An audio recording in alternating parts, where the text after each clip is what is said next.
ይስጥልኝ ወንድሜ አንተነህ። በጣም ጥሩ ነገሮች ነው የተነሱት። በተለይ ያልተጻፈ ሰውን የተጻፈ ነው ራሱ ፍትሐ ነገሥት ላይ ምን ይላል? መንግስት የሚጀምረው ከቤተሰብ ነው ይላል። አባትን ልጆቹን ቤተሰቡን ስለሚወድ ቤተሰቡን ይጠብቃል፣ ቤተሰቡን ይንከባከባል። በልጆች መካከል ደግሞ ዳኝነት ይሰጣል፣ አለመግባባት የሚፈልግ እና ይላል መንግስት ከቤተሰብ ይጀምራል፣ ከራስም ከቤተሰብም ይጀምራል ብሎ ስለ ፍትህ ሲናገር ደግሞ ከራስ ይጀምራል፣ ከህሊናና ከስጋው። ራሱን እየዳኘ ነው ሰው የሚኖረው፣ ራሱንም ይጠብቃል፣ ራሱንም ይንከባከባል። ስለዚህ ያን የሚያደርገው ደግሞ ራሱን ስለሚወድ ነው። አባትም ለቤተሰቡን የሚንከባከበው ቤተሰቡን ስለሚወድ ነው። ስለዚህ ወደ ሀገርም ሲመጣ ሀገርን ወይም ህዝብን የሚያስተዳድሩ ሰዎች ከፍቅር የተነሳ ነው። መጀመሪያ ፍቅር ሊኖራቸው ይገባል የሚለው እሳቢያል ከዛም ይነሳል እና በተጻፈ እንትንም አስተምሮ የሚነሳው ራሱ ከዛ ነው የሚጀምረው ለማለት ነው። ወደ መምህር ነው መጣው። እንግዲህ የመጨረሻው ነው የሚሆነው። ያው እንደ ሰዓታችን እየሄደ ስለሆነ አጠር አድርገን እንላለን። ታዲያ ህገ መንግስትን እስከዛሬ በህዝቡ አልወጣም። እንግዲህ ከ1960ዎቹ በኋላ የተሻለ ስርዓተ መንግስት እናመጣለን ተብሎ በተካሄደው ሂደት በህዝብ የወጣ ህገ መንግስት የለም። የኢትዮጵያ ህዝብ ህገ መንግስት አላወጣም። ያው መጀመሪያም ደርግ ነው፣ ከዛ በኋላ ህወሓትና ቢጤዎቹን ፓርቲዎች ሰብስቦ ነው ያወጣው። ታዲያ ህዝብ ራሱ ህገ መንግስት ህግ እንዲያወጣ ምን መደረግ አለበት? እስቲ አሁን ወደፊት ለሚሆነው መምህር ፋንታ። ይህ ከባድ ጥያቄ ነው። ለምንድን ነው ህዝብ የሚባለው ነገር እኮ ፈርሷል። ህዝብ የነፃ አውጪዎች ባሪያ ሆኗል። የትግራይ ህዝብ የህወሓት፣ የኦሮሞ ህዝብ የኦነግ፣ ሌላውም እንደዚህ ነፃ እናወጣለን በሚሉ ቡድኖች ስር ተደራጅቶ አይታችሁ እንደሆነ ሚዲያም ውይይትም ስታዩ ሰው ስለ ሀሳብ አያወራም፣ ስለ ሰው ነው የሚያወራው። ከከሌና ከሌ ማን ይሻላል ብሎ ነው የሚጀምረው የኢትዮጵያ ሰው ውይይት። አሁን በፋኖ ትግልም ባለፈው ሰምታችሁ እንደሆነ ከእስክንድርና ከዘመነ ማን ይሻላል ይላል እንጂ ፋኖ እንዴት ይሂድ ምን ርዕይ ያለው አይልም። አዎ። እና መምህር አሁን እኔ ማነሳ ዋናው ምክንያት የግለሰቦች ነገር እየገነነ የድርጅትም ነገር ቅድም ከይሄ ጥሎብን የመጣው እኮ ነው። ይሄ የግራ ዘመሙ አብዮት የፈጠረው ነው፣ ግለሰብንም ማምጣት የድርጅትንም ማምጣት። ከዛ በፊት ግን ህዝብ የሚፈልገውን ነገር ሌሎች ሀገሮች በእንደዚህ የተመሰረቱ ሀገሮች አሉ፣ የፖለቲካ ፓርቲ ሳይኖር ግን ህዝቦች ውክልና ልከው የሚወክሉትን ሰው ልከው ቢያንስ ህገ መንግስት ያጽድቀዋል። የጸደቀው በህዝብ ነው እና ህዝብ ያን እንዲያደርግ እንዴት መደረግ አለበት? እንዴት መመቻቸት አለበት? እርሶም አሁን ካነሱትም ሀሳብ እንዴት እንውጣ፣ ግለሰብ እንዲያደርጋል ከሚለው ነገር ወጥተን ስለ ተቋም ስናስብ ህገ መንግስትን ለማውጣት ህዝቡ እንዴት መሳተፍ፣ እንዴት ወደ አንድ ማምጣት ይቻላል የሚለውን ነው። አዎ፣ ይሄ ምንድነው ችክን እንደ ኤግ የሚሉት ፈተና ነው እዚህ ጋር ያለው። ህዝብ የራሱን ህግ እንዲያወጣ ነፃ መሆን አለበት። ነፃ እንዲሆን ነፃነቱን የሚያመቻች አካል መኖር አለበት። ያ አካል ነፃ አውጥቻለሁ ብሎ ወደ አምባገነን እንዳይለወጥ ያን አካል ማረቅ ያስፈልጋል። ነፃ ወጣው የሚል ጠበንጃ የያዘ ሰው ለህዝብ ፍሪደም ይሰጣል ብሎ ነገር የለም። ምክንያቱም መላእክት አይደሉም።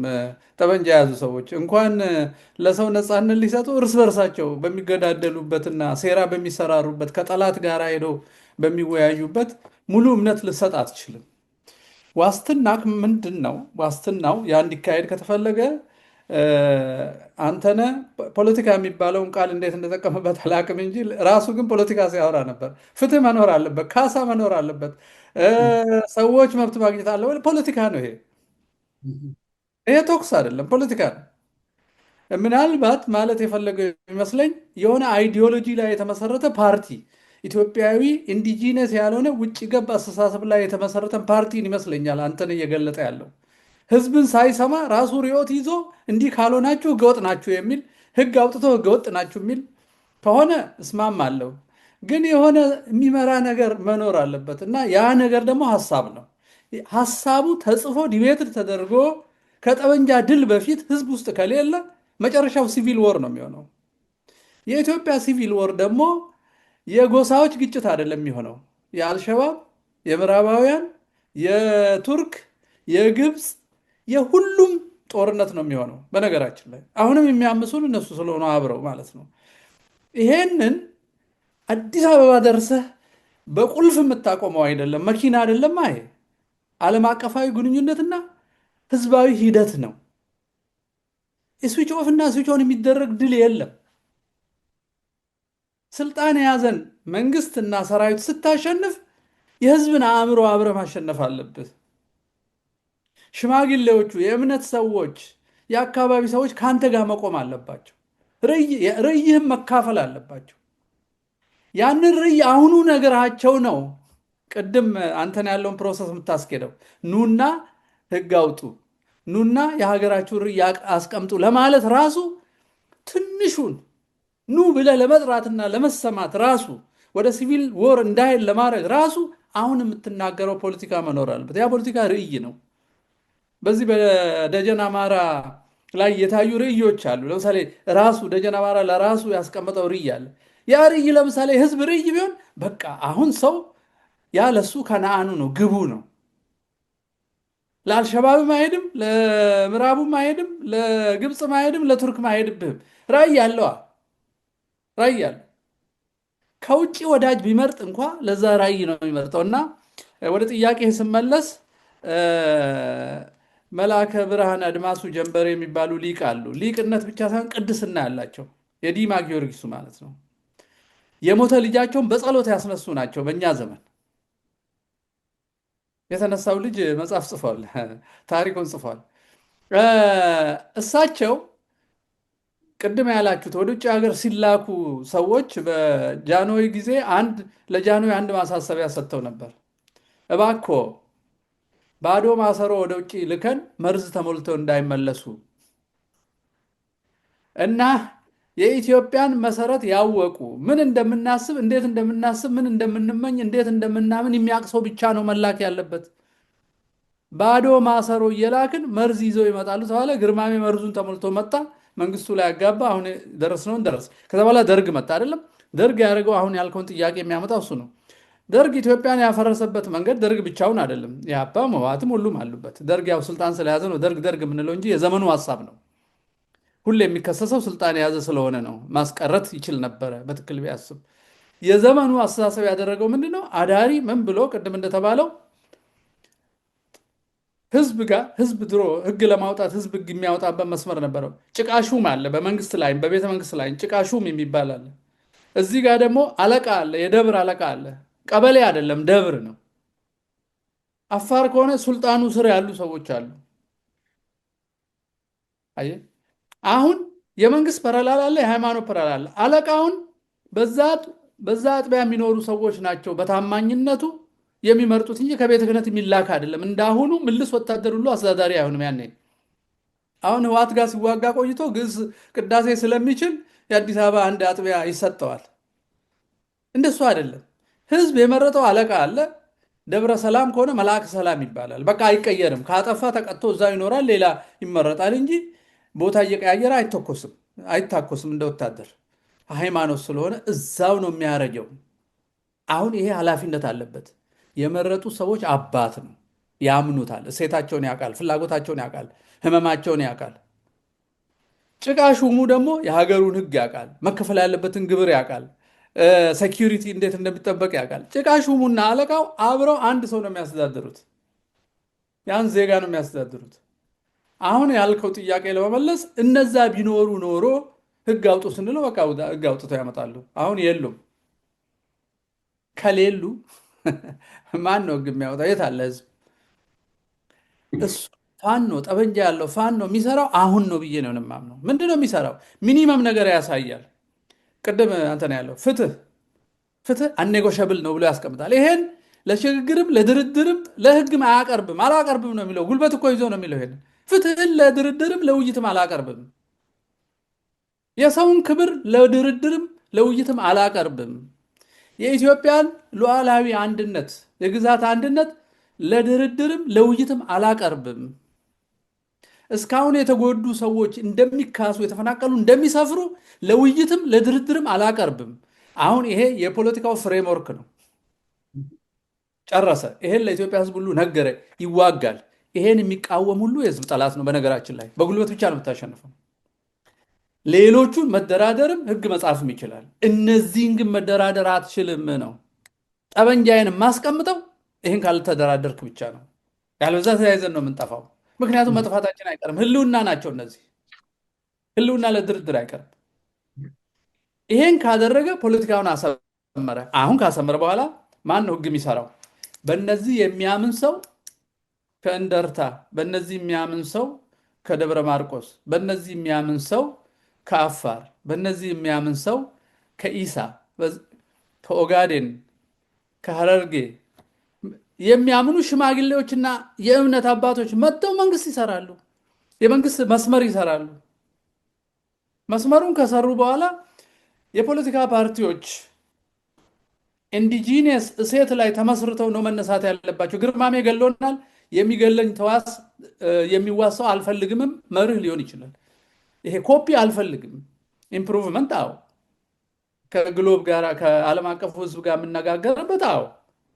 ግን ኮፒ ዝም ብሎ ዲሞክራሲ ነው ምናምን ነው ሶሻል ዲሞክራት ምናምን የሚባሉ ነገሮችን አግበስብሰ ልታመጣ አትችልም። ካሁን በኋላ አጥፍቶኛል፣ አትችልም። ከእንደርታ፣ ከአድዋ፣ ከጎንደር፣ ከሽናሻ ከምናምን ልታመጣ ትችላለህ። ከእስልምና፣ ከክርስትና፣ ከጁዳይዝም ካለን መሰረት ሁሉ ልታመጣ ትችላለህ። ከዲግሪ ጠልፈ የምታመጣውን በእኔ መሰረት መርምሬ ነው የምቀበለው ብሎ አስቀምጦ መስመር አስምሮ ህዝብ መጥቶ ሊሰራ ይችላል ብዬ አስባለሁ። ይሄ ግን ዝም ብሎ ብትን እንዳይሆን ጉልበት ያለው ያሸነፈው ለዚህ ጥበቃ ማድረግ አለበት ያስኪውን ድረስ። እሱም ፋኖና ፋኖን የሚደግፉ አካላት ናቸው። ፋኖ ብቻ ፋኖ የሚደግፉ ከደቡብም ከምንም ይምጡ እነዚህን የማንደራደርባቸውን ነገሮች የሚደግፉ ሁሉ ባለቤት ናቸው። በዚህ መሰረት እንመሰርታለን። ያለዛ ህዝብ የለም ነው የምለው። ህዝብ የለም። ገዳ ብትለው ገዳን እንኳን ፖዚቲቭን ነገር ከውስጡ አውጥተህ እንኳን ማን ነው ኔጌቲቭን ይሄን መቆረጡን፣ መስፋፋቱን፣ መግደሉን፣ መውረሱን ይሄ እንደ ጂሃድ አይነት ጠባዩን እንኳን ብተውለትና መልካሙን አለው ብለህ ብታመጣ እንኳ ኦልሬዲ ፖለቲሳይዝድ ሆኗል። የህዝብ አይደለም፣ የፖለቲካው ነው፣ የኦነግ ነው ገዳው። የህዝብ ገዳ አይደለም። ከሆነ ቦታ ሽማግሌ ብታመጣ ከትግራይ ብታመጣ የህዋት ሽማግሌ ነው እንጂ የትግራይ ህዝብ ሽማግሌ የለም። ጳጳስ ብታመጣ የህዋት ጳጳስ ነው እንጂ የኦርቶዶክስ ጳጳስ የለም። ወይ የኦሮሞ ጳጳስ ነው ያለው፣ ወይ የአማራ ጳጳስ ነው ያለው። የእግዚአብሔር የለም። ሉክ አየው። ስለዚህ ፍሬሙ መስራት ያለበት ፋኖ ነው እንጂ ሜዳ ላይ ጥሎ እንደፈለግክ ወስል ሊል አይችልም ነው የምለው። አሸናፊው ማለት አለበት። አሸናፊውን አምነን እንድንደግፈው ሊነግረን ይገባል። ያ ነው ፖለቲካ። ከአንተ ጋር የኔ አንደርስታንዲንግ የሚለያየው ይሄ ፖለቲካ አሁን ነው መሰራት ያለበት ብዬ ነው እኔ ማምነው። እዚች ጋ አንድ ደቂቃ ያሬድ፣ እዚች ጋ መምጣውን የተናገርከው ነገር በሙሉ የኔን ሀሳብ ነው። እኔ እንደተናገርኩት ነው ቆጠርኩት። ምክንያቱም ፖለቲካ ፓርቲ ስንል ራሱን የቻለ መንግስት ለመሆን በዚህ ዓላማ ይሄ ነው ራዕይ ይሄ ነው ምረጡኝ ብሎ አስተዳድራለሁ የሚለውን ነው የኔ የገለጽኩበት። በተረፈ ፋኖ አሁን የሚያደርገው ቀይ መስመሮቹ የማይጣሱ ለድርድር የማይቀርቡ ነኒጎሽብል የሆኑት ህልውናን ማስከበር፣ ፍትህን ማስፈን፣ አገርን ማስቀጠል፣ ጠላት የሆኑትን በህግ ማገድ፣ ከጠላት ጋር ያበረ አብሮ የሰራ የወገነ፣ ከዘር አጥፊ፣ ከሀገር አፍራሽ፣ ከሀገር ካሃጅ፣ ከባህል ማንነት እምነት ደምሳሽ ጋር የተባበረ የጥቅም ሸሪክ የሆነ በሙሉ በዚህ ፖለቲካ ሲስተም ውስጥ ለፍርድ የሚቀርብ እንጂ በፖለቲካ ሲስተሙ የሚሳተፍ አይደለም።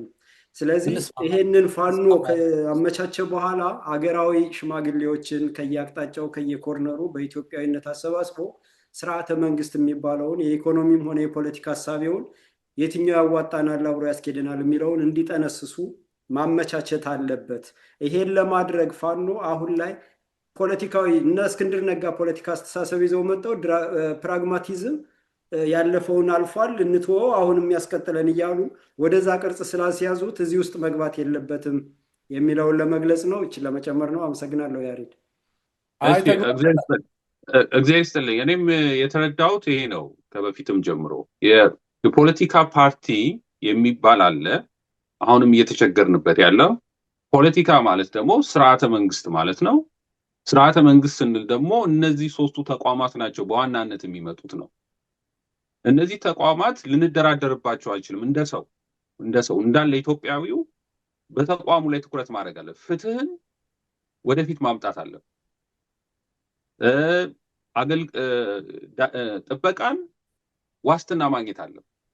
ከዛ በኋላ ሶስተኛው የሚመጣው አገልግሎት መስጠት ነው። አገልግሎት ማለት ሙያ ነው። እርሻ ከሆነ ሙያ ነው፣ ሕክምናም ከሆነ ሙያ ነው። ስለዚህ ያ ሙያው ወይም ያ ኢኮኖሚው እንዴት መመራት አለበት የሚመጣው የፖለቲካ ፓርቲዎች ሚና እዛ ላይ መሆን አለበት ነው። ያለመሆን ግን ቀጣሪ መኖር አለበት። ቀጣሪው ህዝብ ነው። ቀጣሪው ለተቀጣሪው እንትን ያወጣለታል፣ መስፈርት ያወጣለታል እንጂ ያ ተቀጣሪ ሆኖ ማገልገል የሚፈልገው ፓርቲ እሱ መስፈርት አያወጣም። ወይም ፓርቲን እነዚህን ሶስቱን ነገሮች ከሰጠናቸው አስቀድመን መሳሪያውን ከሰጠነው፣ ዳኝነቱን ከሰጠነው፣ አገልግሎቱንም ከያዘ ለምን ብሎ ከስልጣን ይወርዳል? ያን ነገር ነው በተደጋጋሚ ያየ ነው። ስለዚህ ያ እንዳይሆን ነው ፋኖ ምን ማድረግ አለበት የሚለው አንተነህ ሲያነሳ እነዚህ ፖለቲካ አይደሉም ማለት አለ ናቸው። ራሱ ፍትህ ራሱ ፖለቲካ ነው። ህዝብን ነፃ ማውጣትም ራሱ ፖለቲካ ነው።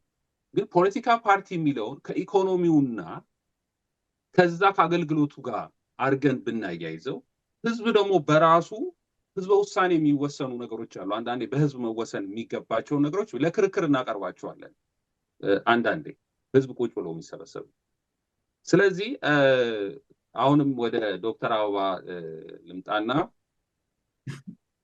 ብዙ ጊዜ ለዛው ጊዜያችንን የምናጠፋው እኔ በማይመለሱ ህዝበ ውሳኔ የሚያስፈልጋቸው ነገሮች ላይ ጊዜያችንን እናጠፋለን። ወደ ተቋም ላይ ትኩረት አናደርግም። ለምን እንደዛ ሆነ? ለምሳሌ ህዝበ ውሳኔ ማለት ምንድነው? እንደ ህዝብ ልንወስንላቸው የሚገባው የአስተዳደር ቦታም ሊሆን ይችላል፣ የተለያዩ ቦታዎች ሊሆኑ ይችላሉ እና እዛ ላይ ትኩረት እያደረግን ዝም ብለን በልዩነቱ ላይ እንድንቆይ የሚያደርጉ እነዚህ ነገሮች ይመስሉኛል። እና ለምንድን ነው እነዚህ መሰረታዊ የሆኑ መንግስት ናቸው ሊያስብሉ የሚችለው ወይም መንግስት አለ ብለን ልንልባቸው የምንችለው ነገር ላይ ትኩረት የማናደርገው?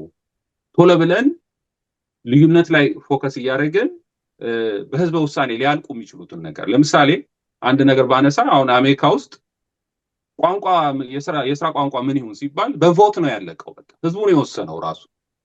በቃ ተጠናቀቀ፣ ያ ነገር አለቀ። እንግሊዘኛውን ተባለ። በወቅቱ ጀርመንኛ ምናምን ቀርቦ ነበር የተለያዩ ቋንቋዎች፣ ግን እንግሊዘኛ አሸነፈ። እንግሊዘኛ የስራ ቋንቋ ሆነ። የስራ ቋንቋ ሆነ ማለት ሌሎቹን ቋንቋ መጠቀም አይቻልም ማለት አይደለም፣ ግን ሆነ። በእንደዚህ አይነት በትንንሽ ነገሮች ፍትህ የሚባለውን ነገር፣ ጥበቃ የሚባለውን ነገር፣ ለሰው ልጅ አገልግሎት መስጠት የሚባለውን ነገር እንዴት ይሸፍነዋል? ይሄን በቀላሉ በህዝበ ውሳኔ ማለቅ የሚችሉ ነገሮች፣ ባህሎች ምናምን እነዚህ ጎልተው ፖለቲካ ውስጥ ይገቡትና በጣም በውዝግብ የሚያልፉት እነሱ ናቸው። እና እነዚህ ዋናውን ነገሮች ለምን ይረሳሉ? በህዝበ ውሳኔ ማለቅ የሚገባቸው ነገሮች አሉ እና ለምንድን ነው ትኩረታችንን በመንግስት ላይ ማድረግ ያልቻልነው? በእነዚህ ሶስቱ ተቋማት ላይ ጥያቄ ክሪ ከሆነ ሌሎች ጎልደን የሚችሉ ነገር እንግዲህ የመጨረሻችን ነው። ግልጽ ነው።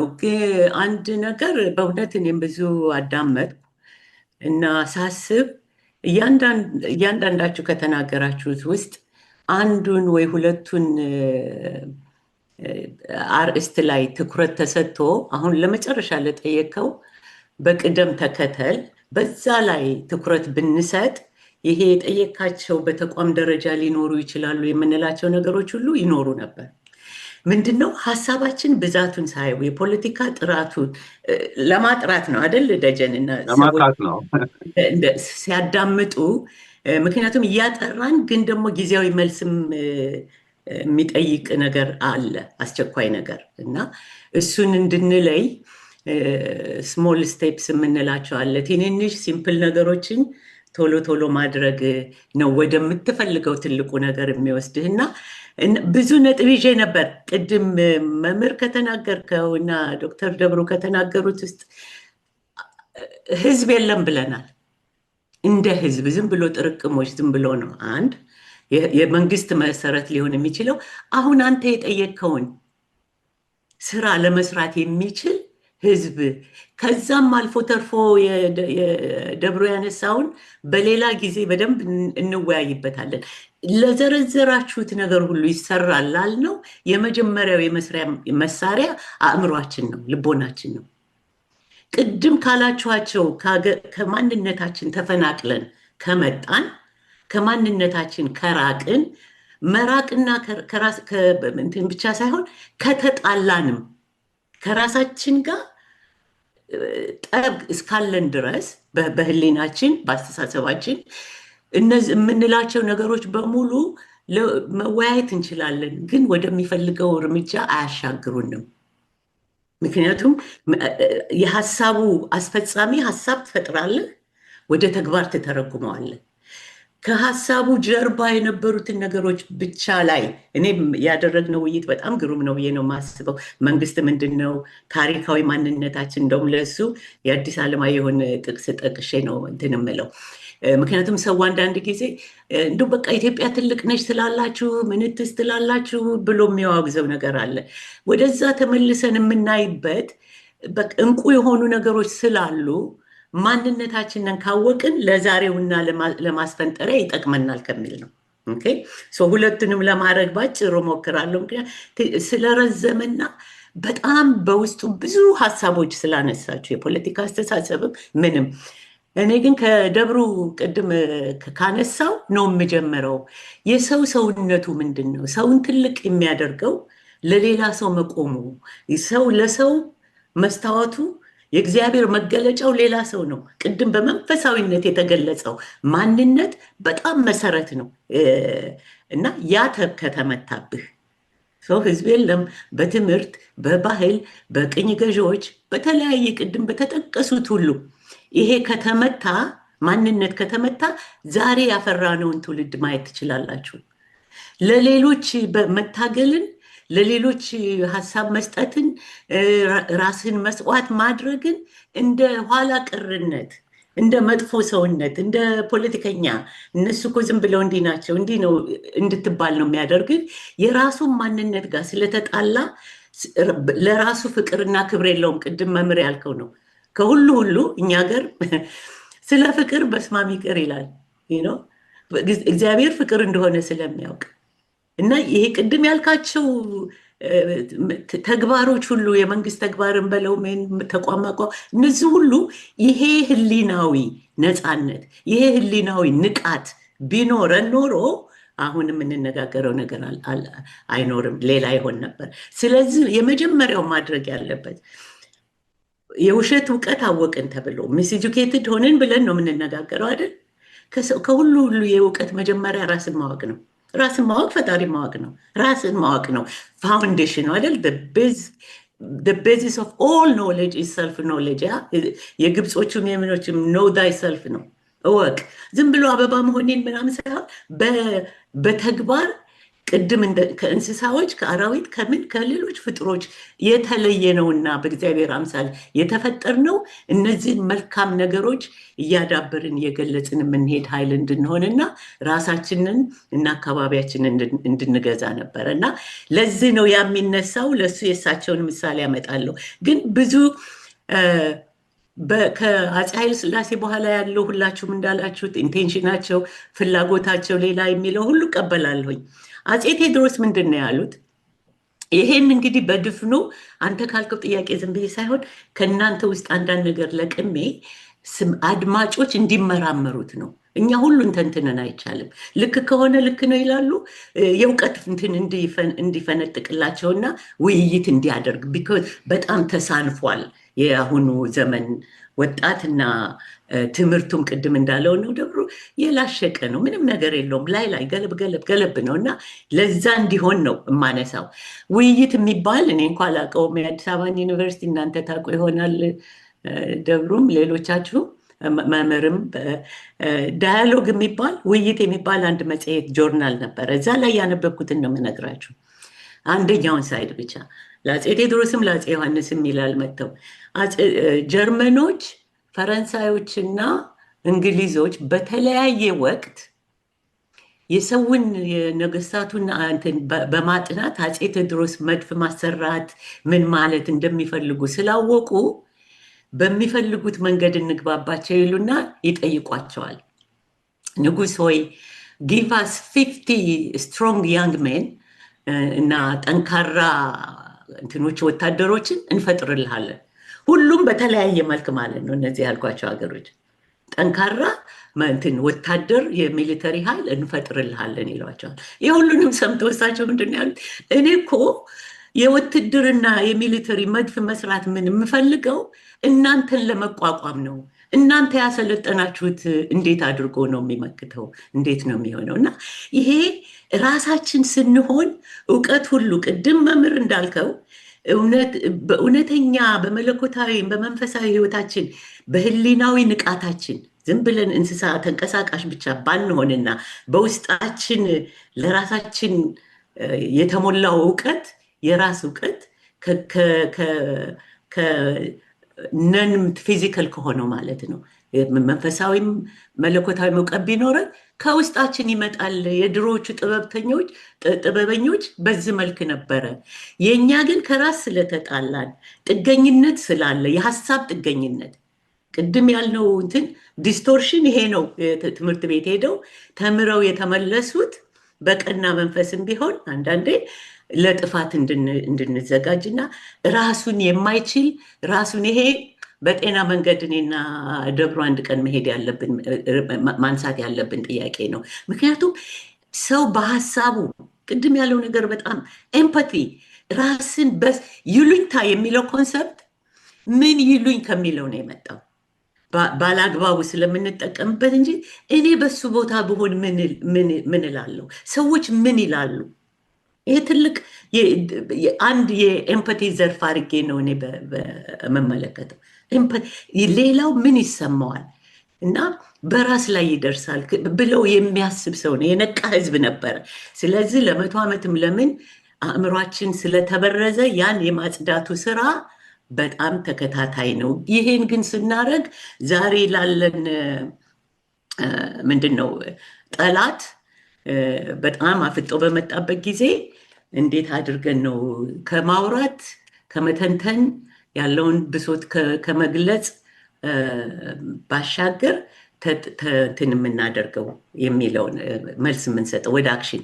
እሷ መምህር ይሄ ሁልጊዜ ቅድም ያነሳው የሁላችንም ግብስብሱ ነው ምኑ የሚባለውን አንጓለን የምናጣራበት የተነሱ ነገሮች አሉ። ቅድም ያስቀመጥካቸው የማይታለፉ ለድርድር የማይቀርቡ እኔ ጋር አንድ ሰው ሲደራደር ለአንድ ጉዳይ የኔንም መጥፋት ኢንክሉድ የሚያደርግ ከሆነና እሱን ይዤ የምቀርብ ከሆነ ከወዲሁ ሞቻለሁ ማለት ነው። በሀገርም ጉዳይ ፋኖም ይሁን ሌሎች አማራው የማይደራደርባቸው ነጥቦች አሉ። ምንድን ናቸው? ከነዚህ ውስጥ የተቀማው ነገር ቅድም መንግስት የለም ህዝብ የለም ያልነው እኮ በአዋጅ ሲመጣ ደንግጎ ነው የመጣው ወያኔ አይደል? እንደምታውቁት የሀገሪቷን ብሔረሰቦች እንጂ ኢትዮጵያዊ ሀገር ይችንም ኢትዮጵያን ለማጥፋት አማራውን ማጥቃት አለብኝ በጽሁፋቸው ነው እኮ ማኒፌስቶቸው ላይ ያለ ነው እኮ። እና ተዋህዶ ቤተክርስቲያን ደግሞ መንፈሳዊ ብቻ ሳይሆን ቅድም ያሬድም ጠቅሰዋል፣ መዋጋትን ትችላለች ለፍትህ እና ያችንም የዛን አይነት ባህልና ማንነት ያላትን ተዋህዶ ማጥፋት ናቸው። እነዚህ አምስቱ ቅድም እንደው አሁን ብዬ የጠቀስኳቸው አንተም የጨመርካቸው ለድርድር ለምንም የማይቀርቡ ናቸው። ይሄ መቀመጥ ያለበት ይሄ አሁን ለወቅቱ ነው የምለው።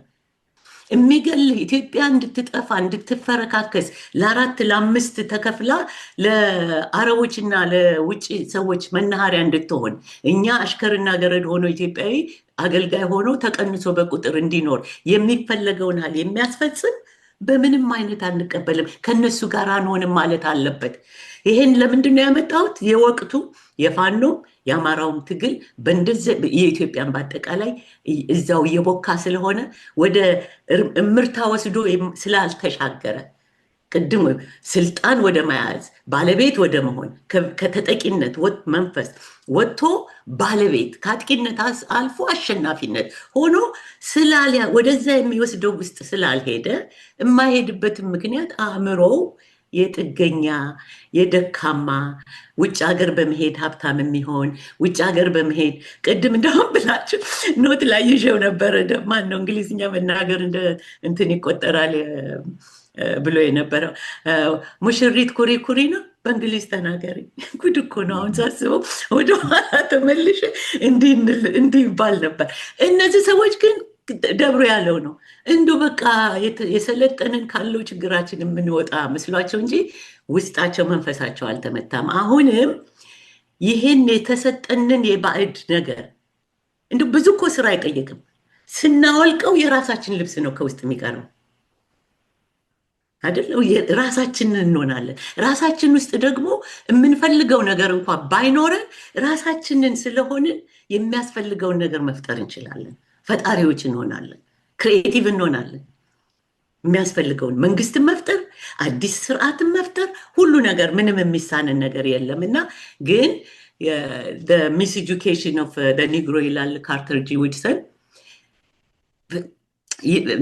መጥፎ ነገር ያስተማሩን ብሬን እንትን የበከሉን ብቻ ሳይሆን እነሱ እንኳ ቢጠፉ በተበከለው ለመኖር እኛው ጥረት እናደርጋለን። ቅድም የምዕራቡ የምስራቁ ያልናቸው አስተሳሰቦች ውስጥ እነሱም እንኳ በተውበት ዘመን በምስራቁም ውስጥ እንዳክራለን፣ በምዕራቡም ውስጥ እንዳክራለን። ቢኮዝ በዛ መንፈስ ውስጥ ስላለን እና እንዳይበዛ ስለፈለግኩ ነው ለአሁኑ ትንሽ ብናጠነክረው እና መምህር ያለውን ላይ እኔም አጠንክሬ በኢትዮጵያ ሀገራዊ ግዛታዊ ሉዓላዊነቷ በህዝቧ ይሄ ብሔር ብሔረሰብ ህዝቦች የሚለውን የጠላት ቋንቋ የአፍራሽ ቋንቋ መጠቀም የለብንም። በሀገሯ እንደ ሀገር ብሔራዊ ህልውናዋ እንደ ህዝቧ አንድ ህዝብ ባለፈው ተንትነናል። በአንድነት ብዙነት አለ። በብዙነት ስናባብል ስናግባባ መኖር የለብንም። ለምንድን ነው ይሄን የምለው? ያወቀው ወደፊት መሄድ አለበት። እኛ በዚህ ከነቃን ወደፊት መሄድ አለብን እና የህዝቧን አንድነት የሚያምኑ ጋር ለዚህም ደግሞ የአማራው ህዝብ ማጆሪቲው በተለይ ደግሞ አሁን ባለፈው አንድ ጽሁፍ ላይ ስመለከት ያንተን ሀገር ሰዎች በሙሉ ረስተዋል። ደብሩ ከ20 ከ30 ሚሊዮን የማያንስ በኢትዮጵያ ውስጥ አማራው ብዙሃኑ መሆኑ ብቻ ሳይሆን ከአራቱ ክፍለ ሀገር ውጭ ያለው አማራ በጣም ሰፊና ራሱን የቻለ ህዝብ ነው። ስለዚህ ያ ህዝብ በፋኖም በሂደቱም በአማራው እንቅስቃሴም ሆነ በኢትዮጵያ ባለቤትነት መሳተፍ አለበት እና እነዚህን ደጋግመን ሌሎችም አርእስት ቢያደርጓቸው የፖለቲካ ሰዎች በግዛታዊ ሉዓላዊነቷ ከኦኤልኤፍ ሰው ጋራ ከቲፒኤልኤፍ ሰው ጋራ ብንፈልግ እንገነጠላለን፣ ብንፈልግ እናጠፋችኋለን፣ ከፈለግንም ደግሞ እየገዛናችሁ እንኖራለን፣ አብረን እንስራ ማለት ይሄን በደንብ አድርጎ ማየት ያስፈልጋል ማለት ነው እና ወደፊት የምንገፋበት ቢሆን። ሌላው ግን ቅድም ስላነሳው የመንፈሳዊ ብዙ ሰዎች ግብዝነትም አይደለም። በኢትዮጵያ ውስጥ የነበረ ስልጣኔ በሌሎችም ታይቷል። እኛ ዩኒክ ነን ለማለት አይደለም፣ ግን በታሪክ ውስጥ ልዩ ቦታ የነበረን ነበርን እና ለምንድን ነው እግዜሮች ወደዷችሁ ይላሉ እና እችን ጥቅስ አንብቤ እንትን ብል አይከፋህም ያሬድ? የአዲስ አለማየሁ እንትን ምንድን ነው ኢትዮጵያዊነት የሚል መጽሔት ነበረ። ልክ ወያኔ ከመግባቱ መሰለኝ በፊት ሞክረዋል ብዙ አባቶች አርበኞች እና እዛ መጽሐፋቸው ላይ ውይይት ሲያደርጉ ስለ ኢትዮጵያዊነትና ማንነት፣ በሌላ በኩል ደግሞ ፋኖና ለአማራው የሚታገል እችን የመሰለች ኢትዮጵያ የመመስረትና የባለቤትነት ታሪክ ከነበረው ለማንም ወርወሮ መስጠት የለበትም። እንኳን ኢትዮጵያዊ ሆነን ኢትዮጵያዊ ባልሆን ኖሮ እኔ ኢትዮጵያዊ የመሆን እንደነ ፓንክረስት ኢትዮጵያን መወድና ማከብራት አገር ያደረጋት ነበር ባልሆን እንኳን አማራው ማለት ነው። እና ምን ይላሉ እዚህ ላይ በጣም ትንሽ ነች እና ለስብሰባው ነው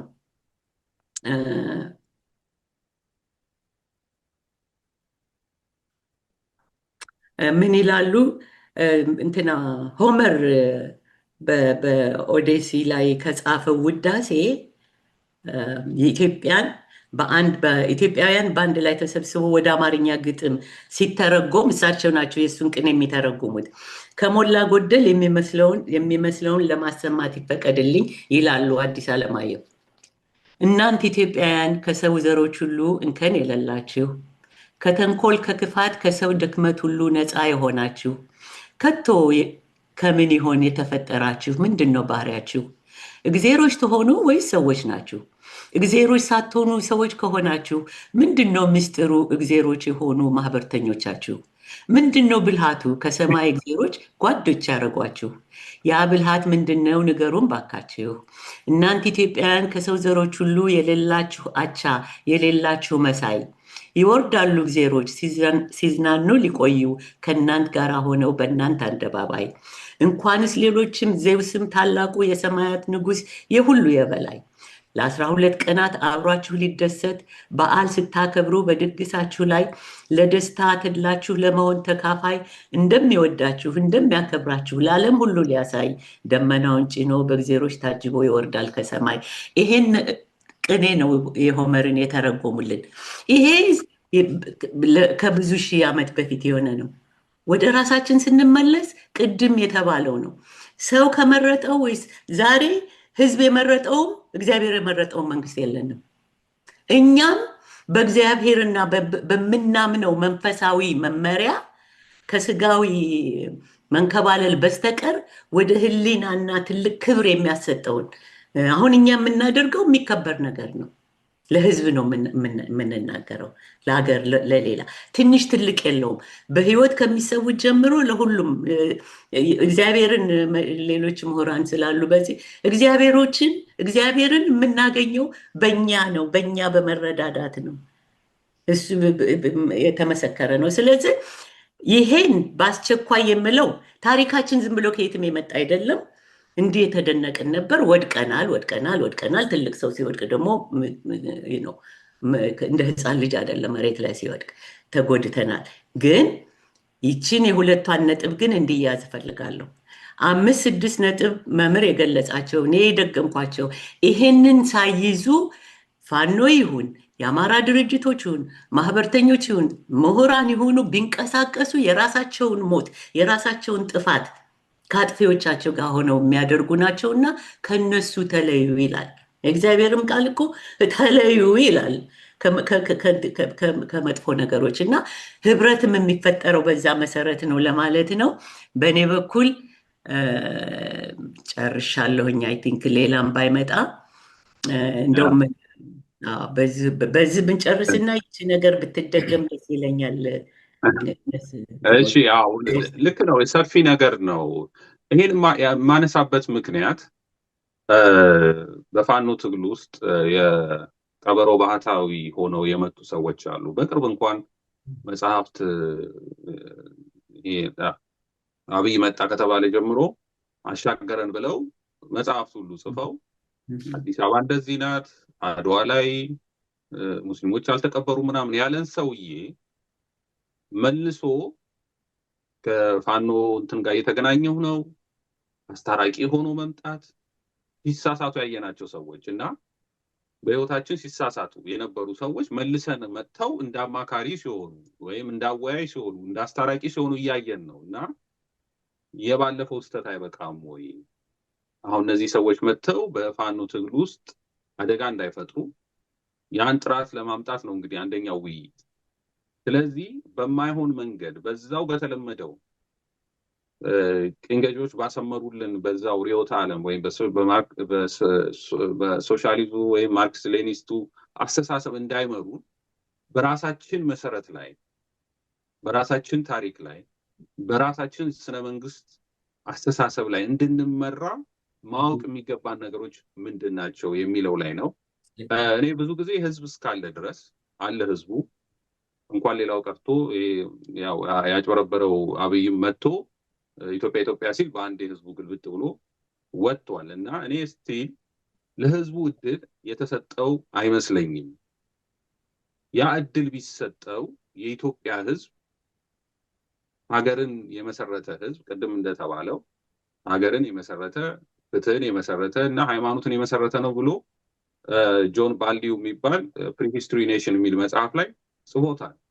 ይህ አሁን እንዴት ነው ስነ መንግስት መመስረት ያቅተዋል ወይ? የፈለገ ቢሆን ለዚህ ለ50 ዓመትም ሌትም ብዙ አይነት ስብከቶች ቢሰበኩ ያቅተዋል ወይ? ወደ ዶክተር ደብሩ ነው የምመጣው። እነዛ ሰዎች አሁንም ቅድም ያነሷቸው እንዴት አሉ። ያቅተዋል ትላለህ ያሬድ? ያ እንዴት ጥያቄ እንደው ነው ማለት ጥያቄው ነው። ራሱ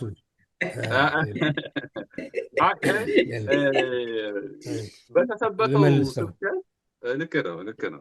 እሺ መጠየቅም የለበት።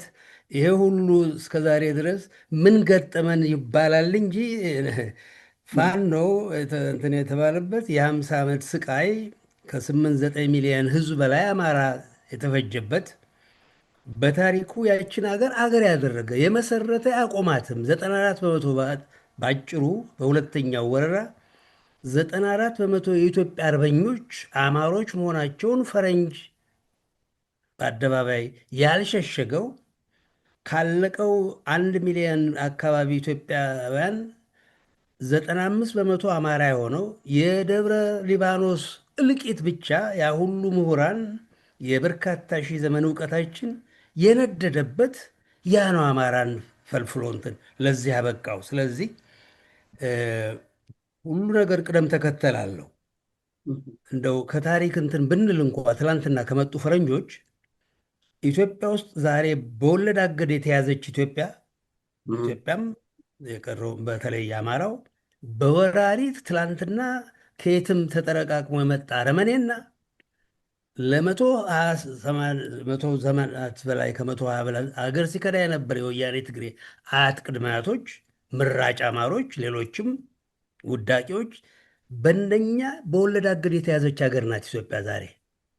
ፋኖ ሊመሳሰል የሚገባው የፈረንጆች በቅርቡ የዛሬ 90 ዓመት ግድም አላይድ ፎርስስ የተባበሩት ተብለው ሩሲያ ያኔ ሶቪየት ዩኒየን ነበር ይባል የነበረው በጦርነቱ ትላንትና የገባው አሜሪካ፣ እንግሊዝ፣ ፈረንሳይ ፋሽስቱን ሂትለርን ድባቅ ከመቱ በኋላ ምንድን ነው የተደረገው? መጀመሪያ ፍርድ ነው። ከምንም በላይ ያን ወንጀል የፈጸመው ተንጠለጠለ፣ እድሜ ልክ የምትን ዜግነቱ የተገፈፈ ማንኛውም ነገር ከተደረገ በኋላ መንግስት ሲቋቋም ፋኖ ላይ ዛሬ የቁም ስቅሉን በሚያይበት ልጆቹ፣ ሚስቱ፣ ልጆቹ በሚደፈሩበት ሁኔታ ላይ ዛሬ ይሄን አድርግ ይሄን አታድርግ የምንልበት ጊዜ አልመሰለኝም። እኔ ምንድን ነው የሆነው? መንግስት በሚመሰረትበት ጊዜ ከመጀመሪያ ከምንም በፊት ህግ ነው ማለት በዓለም ከ8-9 ሚሊዮን ህዝብ ያለቀበት በዓለም ታሪክ ውስጥ የለም። በአማራ ላይ የተፈጸመው በዓለም የለም። አይሁዶች ብዙ ተሰሚነት አላቸው። በ5 ዓመት ውስጥ 6 ሚሊዮን የእነሱን ማሳነሲያ አይደለም ግፍ ነው የተፈጸመባቸው። እነሱ እንኳ ከሌላ ቦታ መጣችሁ ተብለው ነው አውሮፓ ውስጥ ይሄ የተፈጸመባቸው። እኛ በሀገራችን አማራ በሀገሩ በወራሪ ነው ይሄ የተፈጸመበት። 8-9 ሚሊዮን ህዝብ የፈጀ ከ10 እስከ 15 ሚሊዮን የተበተነ ለትውልድ ሀብት ንብረቱ ተወርሶ ባለፈው በየእንትኑ ናይጄሪያኖች ኢትዮጵያኖችን ማስረገዝ እንግሊዝ ሀገር በነበሩበት ጊዜ 30 ሺህ ብር ነበር ይከፈል። ድሮ ኢትዮጵያዊ ወዳጅ ካደረገ 30 ሺህ ብር ከፍላት ይል ነበረ ቀደም ብሎ። ዛሬ ማንም መጫወቻ በሆነበት ጊዜ እንዲህ የተዋረደ ህዝብ ነው ዛሬ ጦርነት ላይ እንትን ያለውና መጀመሪያ ምንድን ነው መቀመጫዬን እንዳለችው ዝንጀሮዋ ነው ጦጣ እንደተባለችው ለፍርድ የማቅረብ ጉዳይ ነው ትልቁ። ፋኖ ሊደገፍ እንትን ሊባል የሚችለው የሚገባው እያንዳንዳችን ይሄን የወራሪ መንግስት ለፍርድ የሚቀርብበትን አስፈላጊውን ህዝብ ድጋፍ እንዲያደርግብና በተወሰነ ጊዜ በኋላ መንግስት ሲቋቋም በዚህ በስርዓት ላይ እኛ ሀገር አንዱ ስህተት እስካሁን ድረስ ወንጀለኛ ተቀጥቶ ስለማይታወቅ ነው። በዚህ በሀገር መንግስት ምስረታ ላይ ፋሽስት ያልነበር የኦነግ የወያኔ የተባለው የአማራው ባንዳ የቀሩትን ባንዶች ከነሱ ንክክ የሌላቸው ኢትዮጵያኖች ናቸው መንግስት ሊመሰርቱ የሚገባቸው። ከአሁን ቀደም እንደተደረገው አይደለም። በቀዳማዊ ኃይለ ሥላሴ ጊዜ አርበኞች ገለል ተደርገው በፈረንጆችም ትእዛዝና እንትን የባንዳ ልጆች ባንዶች ናቸው ሀገር ይመሩ የነበረው ሀገርም ይሸንትን የነበረው እና ቤት ሲፈርስ አንድ አይደለም እና ሳሩ እየተመዘዘ እንደነ መንግስቱ ኃይለማርያምን የመሰለ ውዳቂ ለዛ ጣለን። አገር ጠብቋል ይባላል። አገር ጠብቋል። አገር ይሄ የኢትዮጵያን ጭንቅላት ፈጅቶ ለኤርትራና ለእንትን መገንጠል ለነኝህ የሚያበቃ ሰውዬ እንደ ትልቅ ነገር ህዝብ የእኛ ድንቁርና አንድና ሁለት የለውም ማለት ነው። ርትዖ ፍትሕ ለተባለው ጉዳይ እኛ ወደር የሌለን ሰዎች የነበርነን ትልቅ ነገር ነው። እንደው ብዙ ጊዜ ነው የማነሳው። ዲሞክራሲ ተብሎ ዲሞክራሲን ፈጠሩ የሚባሉ ዛሬ ሁያው የሚባለ ማንም ሀይም ዲሞክራሲ የሚለው ቃሉን የማያውቀው የህዝብ ልዩነት ማነው እኩልነት ምልትስ የሚባለው ግሪኮች ያን ቃል በፈጠሩበት ጊዜ ግማሹን ሰው ሴቱን ከሰው ይቆጥሩ ባልነበሩበት ጊዜ ነው። እሱ ብቻ አይደለም። ዛሬ እነ አሜሪካ ተሰለጠንኩም ያለው በኮረንቲ ሰው እየጠበሰ የሚገለው ጁሪ የሚል ወንጀለኛ ሰብስቦ እጅ አውጥቶ ነው። ይሄን ያህል ሰው ፈረደለት ነው። እኛ ግን 1 ሚሊዮን ህዝብ ያሬድ ወንጀለኛ ማን ነው እጁን አውጥቶ አንድ ነገር ይደረግ ብሎ ቢባል በአንተ ላይ ወይም በማንኛቸውም ላይ አንድም ነገር ጣት አይቀሰር።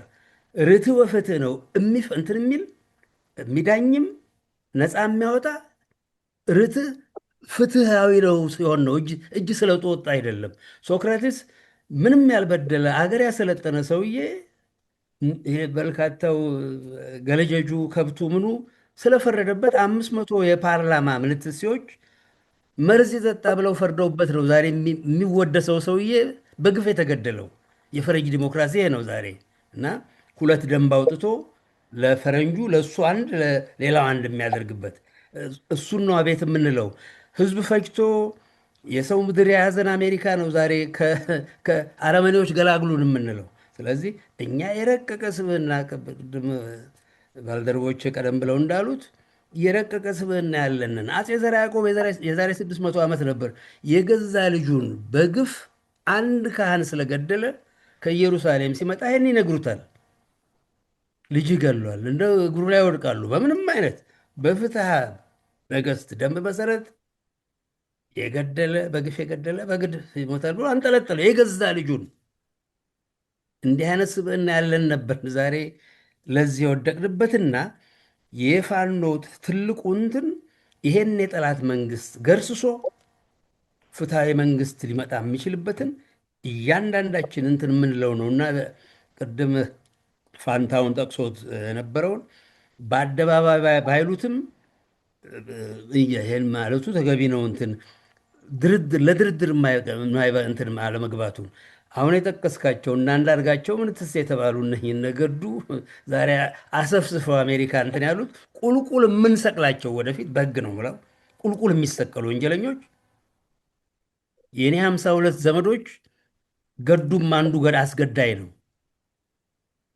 እዳር ሀገር ያለ አማራ የምንዋጋው ነው ያለ ድርጅት ወያኔ ትግሬ እንትን ያለውን ይሄ ባንዳ ዝርያ የኔ አያት ቅድመ አያቶች ነባሯን ኢትዮጵያ ግራኝ የበታተናትን ኢትዮጵያ አንድ ለማድረግ በቱርክ የተያዘች በግብፅ የተያዘችን ሀረርጌን ነፃ ያወጡ ጀግኖች ሊወደሱ ሲገባ እነሱን እንዋጋቸዋለን ያለ ከትግሬና ከነኛ አረመኔዎች ጋር 52 ዘመዶቼን ያስገደለ ነው። በህግ በእንትን ባይሆን በሌላ በኩል የምበቀለው እና እኛ ጊዜያዊ መንግስት የሚመሰረት ዓመትም 2ም 3ም ዓመት ይፍጅ ምንድነው ጓያ ነቃ የፊት የፊቱን ነው ይላል። የፊት የፊቱን ነው። አሁን የጠላት መንግስት መድቀቅ አለበት። ትልቁ ነገር ይሄን የፋሽስት መንግስት ድባቅ የምንመታበት እንትን ነው። ቅድም እንደጠቀሳችሁት በርካታ ድጋፍ አላቸው፣ ግን ያ ሊበግረን አይገባም። ከአሁን ቀደም የገጠሙን ጠላቶችም በርካታ ድጋፍ ነበራቸው። የሊግ ኦፍ ኔሽን መስራት ሀገር በነበረች ሆና ኢትዮጵያ ጦርነት ሲታወጅባት በህገ መንግስታቸው በኩል በህገ ደንባቸው በኩል ኢትዮጵያን መደገፍ ሲገባቸው አባል ሀገር በግፍ ስትወጋ አብረውባት በዓለም አራተኛ መሳሪያ የጦር መሳሪያ ሰራተኛ ፋብሪካ የነበራት ናት ጣሊያን። ዛሬም በነገራችን ላይ ብዙ እጹብ ድንቅ መሳሪያ የምትሰራ ናት ጣሊያን። በጣሊያንም በኢትዮጵያም ነበር አቀብ የተደረገው ጦርና ጋሻ በሚል ህዝብና መሳሪያ ፋብሪካ ያለውን እኩል ነው እንትን ያደረጉበት። አሜሪካ እያንዳንዷን ጠብታ ነዳጅ የአይሮፕላኑን፣ የመርከቡን፣ የመኪናውን በሙሉ ኢትዮጵያን ስትወር የደገፈች። ሙሶሎኒ አዲስ አበባ እንትን ባለበት ጊዜ የመጀመሪያውን ቴሌግራፍ የላከ ኮርዴልህል የሚባል እነሱ ውጭ ጉዳይ ሚኒስቴር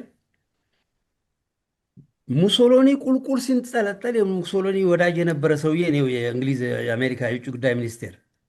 የጥጋባቸው ጥጋብ ኖቤል ፕራይዝ አሰጡት። ይህን ሰውዬ ኢትዮጵያን ያስወረረውን የውጭ ጉዳይ ሚኒስቴራቸውን የሰላም ኖቤል ፕራይዝ አግኝቷል ኮርዴልህል የሚባል። ስለዚህ እኛ ለዓለም ምሳሌ ልንሆን የምንችለን።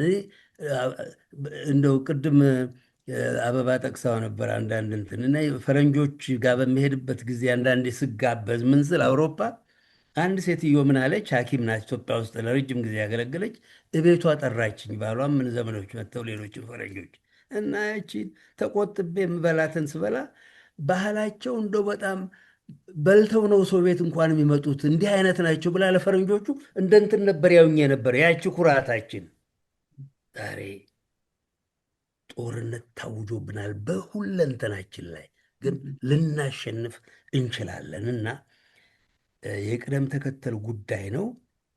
እኔ በፋኖ ላይ ትልቅ እምነት አለኝ። እኛ ማስተካከል ያለብን እንደነኛ አይነቶቹ እንጠቀጥቃቸው፣ እነኚህም ባንዶች እርቃነ ስጋቸውን እንትን እያደረግን ፋኖም መጠየቅ እንዳለባቸው የኢትዮጵያ ሕዝብም አማራም ለፍርድ ያቀርባቸዋል።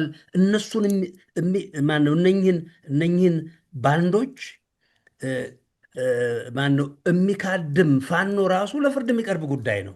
ስለዚህ እንደው ባጭሩ የምንፋለማቸው ሰዎች ናቸው። ብዙ ድጋፍ ከኛ ኃላፊነትም ደግሞ በእውነት በአደባባይ እነኝህም ባንዶች ስም እየጠራን ፈረንጅ እንደሚለው ቱኔመን ሼምደም እነ አንዳርጋቸው ተብሎ በአማራና በኢትዮጵያ ጉዳይ ላይ እነሱን የመሰለ እነ ማነው ግንቦት አባታቸው ይጥፋና እነኝህን ለፍርድ ምን እንትን የምላቸው ሰዎች ናቸው። ስለዚህ ወደኋላ አንልም።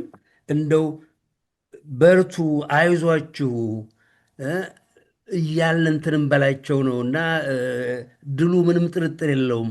ወደ ማንነታችን የምንመለስበት ጊዜ ሩቅ አይደለም። ያ ነው እስካሁንም ድረስ የጠበቀን፣ ያ እንጥፍጣፊው ነው ስብዕናችን እንትን እንጂ ባረመኔ በነኝ ዛሬ ከሰው እኔ እንደው እግዚአብሔር በሁለት እግር ስለሄደ ሰው አይባልም፣ ሰው አይባልም። ኢትዮጵያን ዛሬ ባለፉት 50 ዘመናት በተለይ እነኝ ዛሬ አረመኔዎች እና እነሱን የምንገላገልበት የቅደም ተከተል ጉዳይ ነው እና እግዚአብሔር ይስጥልኝ። በዛ ጨርሻለሁ። እሺ፣ እግዚአብሔር ይስጥልኝ ዶክተር ደብሩ። አሁን ወደ ወይዘሮ ጽጌሬዳ ነው። እንግዲህ እስካሁን ብዙ ነገሮች ተነስተዋል። ካነሳናቸው አንደኛው እንግዲህ ስነ መንግስት፣ የህዝብ ቅድም አንቺም ያነሳሽው ነገር አለ። የቱ ነው መልካም ስርዓተ መንግስት የሚለው?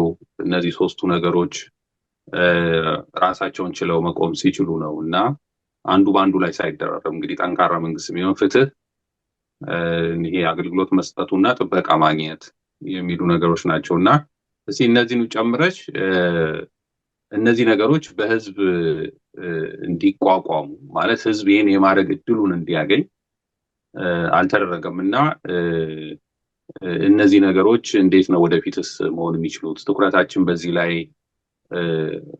መሆን ይገባዋል የሚለው ነው። በተለይ ስለ ፍትህ ያነሳ ነው ነገር ላይ እና እስቲ አንቺ የምትይውን ሀሳብ እንግዲህ ንገሪን፣ ሌሎቹንም ጨምረሽ። እሺ፣ አመሰግናለሁ። ሁላችሁም ያላችሁት የተናገራችሁት በጣም አስተማሪና አንቂ እና በረታታች መርሆችን ነው ያሳያችሁን። የሀሳብ ጥራት የሚለው ከዚህ ውስጥ ነው እንግዲህ የሚመነጨው። በመሰረቱ አንድ እንደው በአንክሮ ማየት ያለብን ምንድን ነው አሁን ያለንበት ስቴት ኦፍ ስትራግል ፋኖ እንደ ኒውክለስ ኦፍ ደ ስትራግል ሆኖ ራሱን ለሀገር እየተዋጋ ነው ያለው እና መሰረታዊ የሆኑ ዓላማዎቹ ምንድን ናቸው ከሚሉት አንጻር ለብዙ ጊዜ በተለያዩ ድርጅቶች ውስጥ ተነጋግረናል። ይሄ ማኒፌስቶ እየተባለ የሚባለው በተለያየ መንገድ ብዙ የተለያዩ ድርጅቶች ያላቸውን አቅርበዋል። አንዳንዶቹም የተደጋገመ ሴናሪዮን በዚህ ቢሆን በዚህ ነው፣ በዚህ ቢሆን በሚል አይነት አቅርበውታል። ለእኛ ኢትዮጵያን ለማዳን አማራን ለማዳን ዋናው ክሊር ወይንም ደግሞ ግልጽ የሆነ ምክንያታዊ ወይም ፐርፐዝ ሊኖረን ይገባል።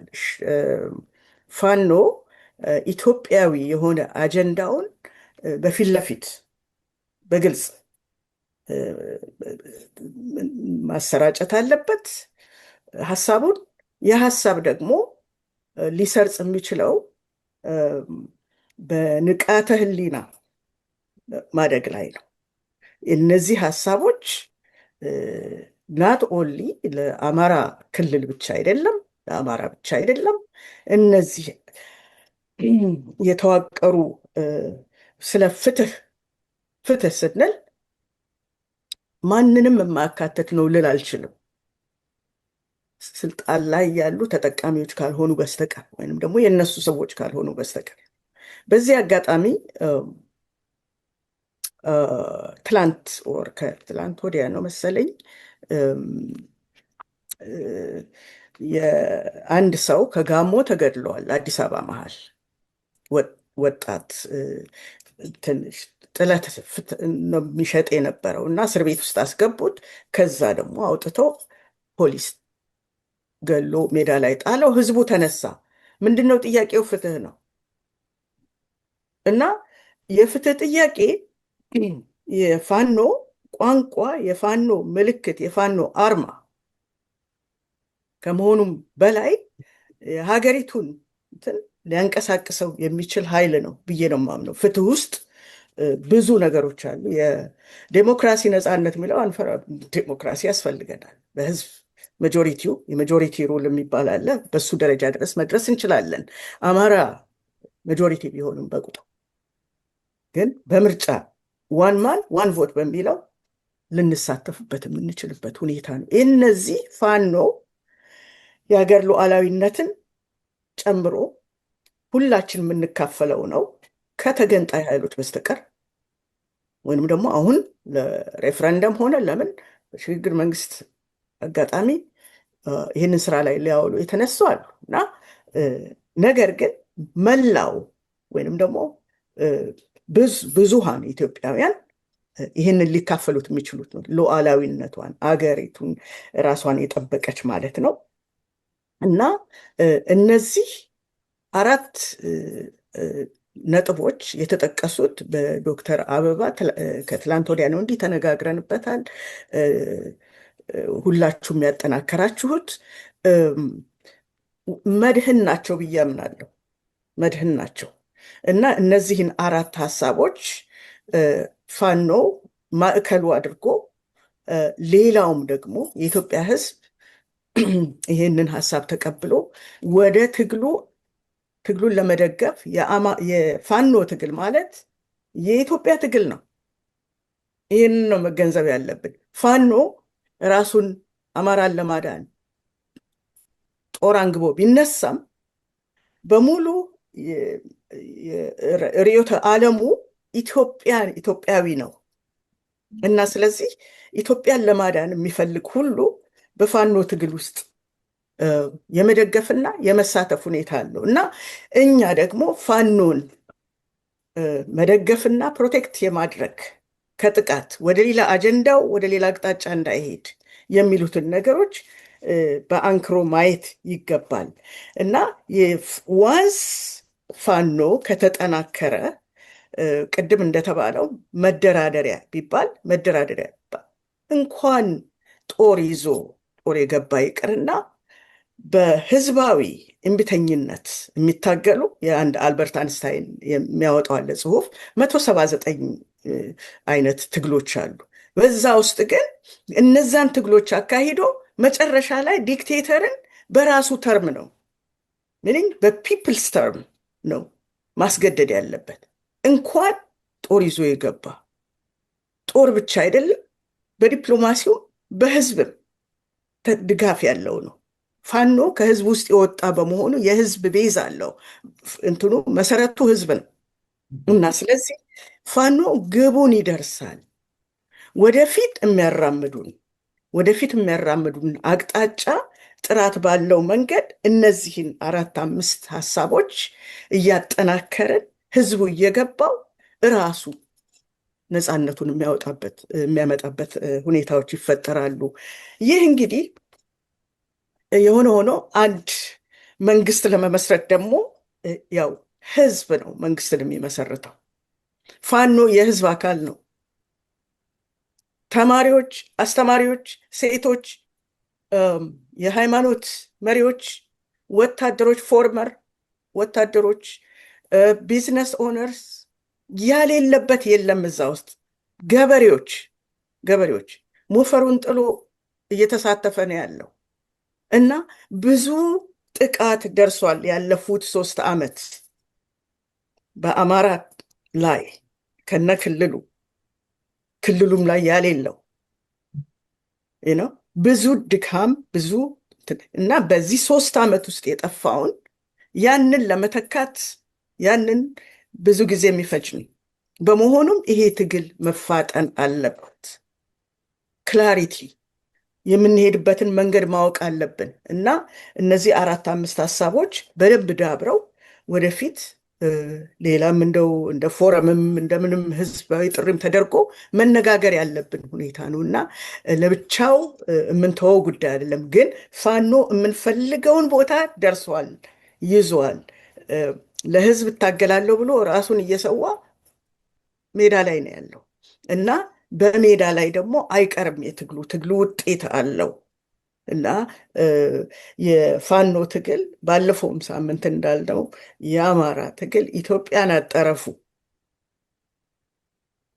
እና ከማጆሪቲ የኢትዮጵያ ህዝብ ቁጥር በላይ ማጆሪቲውን ነምበር የያዘ ኃይል ተዳሽቆ ሊኖር አይችልም፣ ሊቀጥል አይችልም። የኢትዮጵያ ማገርም ምሰሶም ነው እስከ ዛሬ ድረስ በታሪክ ያሳለፍነው እና ያ ማገርና ምሰሶ እንደገና መጠገን አለበት።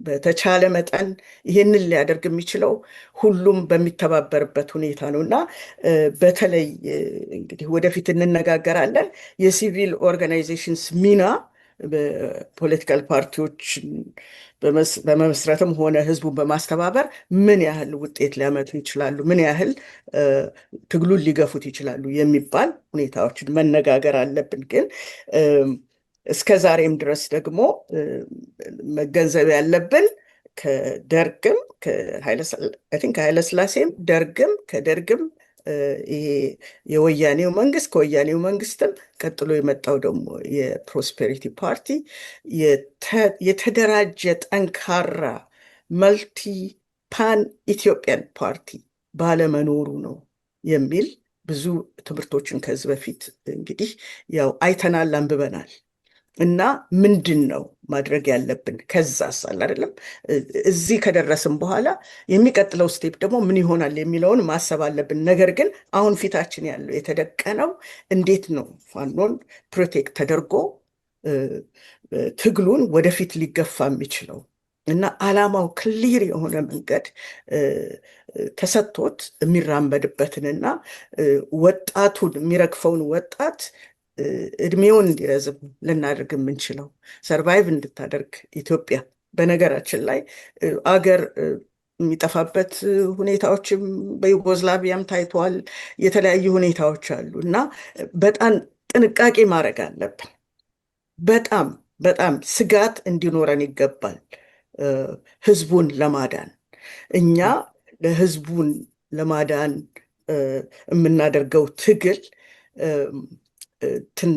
ምንድነው ምስጋና ለማግኘት አይደለም፣ ስለሚያስፈልግ ነው። የዛች ከአብራኳ የወጣን ፈረንጅ ሀገር መተን እንደ ልባችን ገብተን የምንኖረውና የምንሰራ ይሄ ሁሉ በኢትዮጵያዊነት ባገኘ ነው የሰልፍ ካንፊደንስ ነው እና ያን ደግሞ በጥንካሬ እንዲሄድ ለልጆቻችንም ለወደፊቱም ለወንድሞቻችንም እህቶቻችንም ይሄንን ነገር ማውረስ ይገባል እና ይሄን አሁን ያለውን ትግል እንበረታታው እንችላለን እና ህዝቡ በንቃተ ህሊናው እንዴት ከፍ ያለ ቦታ መድረስ እንዳለበት ከዚህ በላይ የሚመጣም ነገር ስለሌለ ወደኋላ እንደ ግመል ሽንት ልንሄድ አንችልም እና ወደፊት ነው።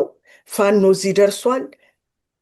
ፋኖ እዚህ መድረሱን የማይፈቅዱ ብዙ አሉ ያልተቀበሉ እና የአማራን ለማጥፋት ፋኖን ማጥፋት በሚለው ደረጃ ላይ የደረሱበትም ሁኔታ አለ እና የሚገናኝባቸው ግንኙነቶች ግን ከሌሎች ጋር በፋኖ ተርን ፋኖ የኢትዮጵያን ኢንትረስት ያስጠበቀ ዓላማ ይዞ ስለሚጓዝ የራሱን ብቻ አይደለም አማራን እና ይሄንን ማስረገጥ ያስፈልጋል ብዬ አምናለሁ። አመሰግናለሁ። እሺ፣ እግዚአብሔር ይስጥልኝ ወይዘሮ ጽጌረዳ። እንግዲህ ጥሩ ነገር ናቸው የተነሱ። እንግዲህ ጠቅላላ ያነሳናቸው ነገር በጣም ብዙ ናቸው። ረጅም ጊዜ ነው የሚፈጁ ናቸው። አሁንም ረጅም ሰዓት ነው የወሰድነው። ጠቅለል ለማድረግ አንተነህ በዛውም ትጠቀልላለህ። እንግዲህ ድሮ ነገስታቶች አንዱ ሲሞትና አንዱ ሲሾም የሄደም እኛ ያለንም እኛ ነጋዴም ነግድ ገበሬም ረስ ብለው አዋጅ ይነግራሉ። እንደዚህ ነው መሰለኝ በትክክል ለመናገር እና ስለዚህ ዞሮ መንግስት የሚጠቅመው ለምሳሌ ነጋዴው ለመነገድ ከሆነ ገበሬውም ለማረስ ከሆነ ሁሉም ሙያተኛ በየራሱ በሰላም ለመንቀሳቀስ ፍትህ ለማግኘት ከሆነ አሁንም ቢሆን ይሄ ስርዓተ መንግስት ይሄን ማድረግ ያልቻለ ስለሆነ መንግስት አለ ማለት አንችልም። ቅድም እንደተነጋገር ምክንያቱም እነዚህ ነገሮች ስለማያሟላ ማለት ነው። መንግስትም ቢሄድ ራሱ ህዝቡ ለራሱ ሲል ከሀረር ተነስቶ ሰንጋውን ለመሸጥ ቡና ያለው ቡናውን ሸጦ ዘይት ገዝቶ ለመጣም እዛም ያለው ለማረስ ሁሉ ነገር ለማድረግ ግዴታ መንግስት ያስፈልጋል። ይሄን ያውቃል ህዝቡ ለራሱ ሲል ይሄን የሚያደርገው።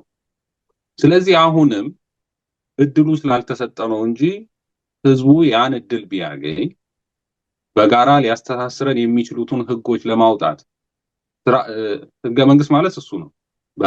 በራሳችን ሊያስተዳድረን የሚችለውን ነገሮች በጋራ ማውጣት ማለት ነው። ውክልና ማግኘት ማለት ነው ከወረዳ ጀምሮ። ይሄን ማድረግ የሚሳነን ነገር ያለ አይመስለኝም እና አሁንም እስካሁን የተነሱትን ነገሮች ይዘ አሁን ፋኖም ሲመጣ ቅድመ ተከተላለው። ስለዚህ መጀመሪያ ፍትህ ማግኘት አለበት። ስለዚህ ብለናል አንስተናል እና ይሄን ማድረግ ያቅተናል ወይ እንደ ህዝብ? እድሉን ካገኘ የፋኖ ኃላፊነት አለ፣ የማስተባበር አለ።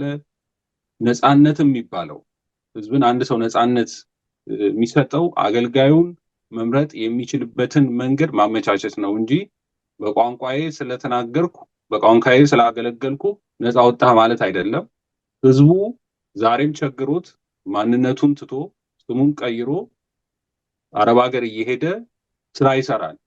ስለዚህ ይሄ ማንነትን ጠበቅኩ የሚል ህዝብ ይሄን ጥበቃ እያደረገለት አይደለም እና ነፃነት ማለት ራሱ ህዝቡ እነዚህን ሶስቱ ነገሮች ከመንግስት ሊያገኛቸው የሚችሉት ፍትህ፣ ጥበቃና አገልግሎት ማግኘት ሲችል ነውና ስነ መንግስት ህዝቡ ለራሱ ሲል አይደለም ወይ ማቋቋም ያለበት ለራሱ ሲል እና ያን እድሉን ቢያገኝ ማድረግ ያቅተዋል የሚለው ለእኔ ትልቅ ጥያቄ ነው። ማለት ይሄን መመለስ አለብን የሚል ወይ ማጥራት አለብን የሚለው ነገር ላይ ስላለ ነው። እስቲ በዛው አጠቃለስ ንገረኝ። አጠቃልልን። የዛሬውን ፕሮግራማችን እንግዲህ ሰፊ ነው። ወደፊት ደግሞ በደንብ እንወያይበታለን። አንተ ነህ ሚዩት ነህ። በጣም ጥሩ ያሬድ። በነገራችን ላይ እንግዲህ እውነቱን ስንናገር የህዝቡ ስንፍና ነው ለዚህ የበቃው። አንተ ላይህ ላይ የተጫነውን ነገር ፈቅደህ እስካልተሸከምክ ድረስ እምቢ ካልክ መብትህን ታስከብራለህ። ከተሸከምክ ደግሞ ማንም እየመጣ ይጋልብሃል ማለት ነው። እና ህዝቡ ስንፍና ነው ሙሉ ለሙሉ። በተለይ አማራ የጥቃት ኢላማ ተደርጎ ህግ ጸድቆበት የሐሰት ትርክት ወጥቶበት ባህሉ እምነቱ ሲንቋሸሽ ዝም ብሎ ነው። ባህሉ ሲነካ ዝም አለ። እየፈተኑት ደረጃ በደረጃ ነው እዚህ ላይ የደረስነው። በአንድ ቀን ጀንበር አይደለም፣ በአንድ ቀን ምሽት፣ በአንድ ቀን ፀሐይ አይደለም ለዛሬ የበቃ ነው። ላለፉት 50 ዓመታት ባህላችንን ሲያነውሩት ዝም፣ እምነታችንን ሲነቅሩት ዝም፣ ታሪካችንን ሲያክፋፉት ዝም፣ ሲያጣጥሉን ዝም፣ ታሪክ ሰርተው ያለፉ ነገስታትን ሲያዋርዱ ስም ሲያጠፉ ዝም፣ መጨረሻ ላይ መግደል ማፈናቀል ተጀመረ ዝም፣ ከዛ በኋላ በጅምላ መፍጀት ተጀመረ ማለት ነው። እና ህዝቡ ፈልጎ የተጫነበት ነው። እንግዲህ አስተሳሰቦቹ ምንጩን ነው እኛ የምንናገር እንጂ ዞር በል ካለ ዞር በል ነው። ምክንያቱም መንግስቱ የህዝቡን ስሜት አይቶ ነው የሚከተል። ህዝቡ ምን ይላል ነው። ሰሞኑን እነዚህ ፋኖን የሚመሩ ቅጥረኛ ባንዳዎች አንድ ደብዳቤ አወጡ፣ የወያኔን መሪ እንኳን ደስ አለህ የሚል እና ብዥታ እንዲፈጥር ተደርጎ ደብዳቤው ተጻፈ። እና ያ ብዥታ እንዲፈጥር የተደረገው ምንድነው? ህዝብ ከተቆጣ አይ ሰዎች አስመስለው ጽፈውት ነው፣ ካልተቆጣ ግን ወያኔን አምጥቶ ላያችን ላይ ሊጭን ነው ማለት ነው። እና በዚህ መልክ ነው የመጣ ነው። ስለዚህ ለምን ከእንስሳነት አንሰናል ነው የምለው። እንስሳ ሊያጠቃው የመጣን በደመ ነፍስ ነው መልስ የሚሰጠው፣ አያሰላስልም፣ ምን አይልም፣ ካልደረሱበት አይደርስም። ምንድነው አንድ ኡጋንዳ ውስጥ አንድ የእንስሳት ፓርክ ስንጎበኝ የሚያስጎበኘው ሰውዬ ምን አለን? ወደ አንበሶቹ ሂዱና ነካኩት ነብሩንም ምናምን ሲለን እኔ አልሄድም አልኩ፣ ፈራው። እና ለምን ትፈራለህ? ካልደነገጥክ አይተነኩልህም። ከደነገጥክ ግን ምንድነው የሆነ ሰውነት እንትን ስለሚያለግ ሊያጠቃኝ ነው ብሎ እንስሳው ስለሚያስብ ሳይቀደም ይቀድማል አለኝ። እና ሳይቀደም ለመቅደም ነው እንስሳዎች እንኳን መልስ የሚያሰጡ። እኛ ከእንስሳ በታች ሆነናል። ሲገለን ሌላ መጥቶ እንዲያድንን መልአኩ ወርዶ እንዲታደገን ወደ ምዕራባውያን ጩሁ፣ ለአሜሪካን ስቴት ዲፓርትመንት ሰልፍ አድርጉ፣ እንግሊዝ እንደዚህ አድርጉ። እና ይሄ ሁሉ ቅጣት ነው። እና ይሄ ሁሉ ቅጣት ይብቃኝ ያለ ህዝብ የሚሆነውን የሚበጀውን ነገር ራሱ መበየን አለበት ነው። 130 ሚሊዮን ደርሰናል ዛሬ ኢትዮጵያ ውስጥ። ከ130 ሚሊዮን ውስጥ አሰላሳይ እና ጥሩ አሳቢ ለሀገር፣ ለህዝብ፣ ለወገን ከባህሉ፣ ከወንዙ፣ ከአካባቢው የተቀዳ ማንነቱን ያወቀ ኢትዮጵያን ሊያስቀጥል የሚችል ብዙ አለ። ግን ታፍነው ነው። ይሄም ብል እገደላለሁ ነው። ምክንያቱም አንድ ሰው ሲገደል ሌላው ጎረቤቱ ሲደበደብ ዝም ብሎ የሚያይ ህዝብ ነው። ነግበኔ አይልም። አንዷ ሴት ስትደፈር ነገ የኔ ልጅ ትደፈራለች ብሎ ዛሬ የዚች መደፈር የኔም መደፈር ነው አይልም። ድሮ ህፃን ሁነን ሰፈር ውስጥ ያሉ ሽማግሌ ሲመጡ የሆነ ጩኸት ወይንም አጥፊ ነገር ካዩ የከሌ ልጅ ነው አይባልም። ዝም ብለው ነው የሚቀጡ። አባንትና ምናምን እየተባለ ያገኙትን ነው የሚኮረኩሙ። ሂድ ቤት ግባ ነው የሚሉ። ለምን? ኃላፊነታቸውን እየተወጡ ነው። አሁን እንደዚህ አይነት ኃላፊነት የሚወጣ የለም። ምን አገባኝ የሚል ሆነ። የዚህ የምዕራባውያን ስልጣኔ የተወረሰ ምዕራባውያን ያጋጠመውን ነገር አቻችሎ መኖር ነው እንጂ ሪስክ መውሰድ አይፈልግም። ይሄን ባደርግ ይሄ ይሆናል፣ ይሄ ምናምን ይመጣል እያለ እና ያ ኃላፊነትን ከመወጣት ወደኋላ ስላለ የተጫነባቸውን ሁሉ እየተጫነ ነው። እንግዲህ ምዕራባውያን ስንል የፖለቲከኛው ነው እንጂ የህዝቡ አይደለም። ህዝቡ እንደኛ ሁሉ ምዕራባውያንም እየታመሰ ነው ያለ። እንደው ይባላል እንጂ ውስጡ በደስታ የሚኖር የለም። በቀውስ ነው የሚታመስ እና የአእምሮ በሽተኛ ነው፣ የስኳር በሽተኛ ነው፣ የካንሰር በሽተኛ ነው፣ ብዙ ችግር አለበት። እና ያ ከደረሱበት ስልጣኔ አንጻር የሚመጣን ችግር ተጋፍጦ ተቋቁሞ የድሮ አባቶች እናቶች እንደሚያደርጉት የሚያደርግ ትውልድ ጠፋ ማለት ነው። ድሮ አባቶቻችን በሌላ ጋር ለሌላ ሰው ብለው ሊያስታርቅ ሂዶ ተጣልቶ እሱ ዋና ጸበኛ ሆኖ መጣ ይባላል። ለምን? ለፍትህ እየቆሙ ነው፣ ነውርን ጥፋትን ለማስቆም ማለት ነው። ስለዚህ አሁንም ህዝብ የሚበጀውን ራሱ ነው የሚያውቀው። ሰው ከሌላ አካባቢ መጥቶ ይሄ ይበጅሃል ካለው አጥፊው ነው።